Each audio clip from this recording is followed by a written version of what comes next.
Exam पास आ रहा है, तुम्हारी पढ़ाई बहुत स्लो लगे, तो ये 3 ट्रिक्स है जो कि तुम्हारे बहुत काम आने वाली है, तुम्हारे एग्जाम में बहुत हेल्प करने वाली हैं।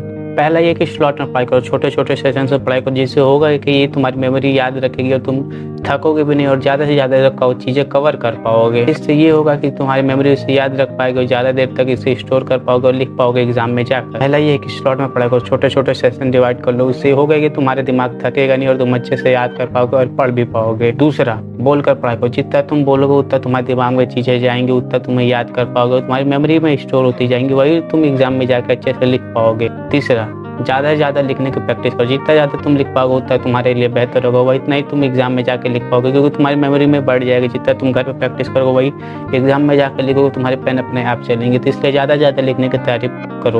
और बोनस पॉइंट ये है कि जो अपनी लाइफ में जो भी इंसिडेंट है उसको पढ़ाई से रिलेट करो और पढ़ाई को इंसिडेंट से रिलेट करो। जितना तुम रिलेट कर पाओगे उतना ज़्यादा तुम अच्छे से एग्जाम में लिख पाओगे। ऐसी टिप्स के लिए हमें फॉलो करें, detox yourself and be limitless.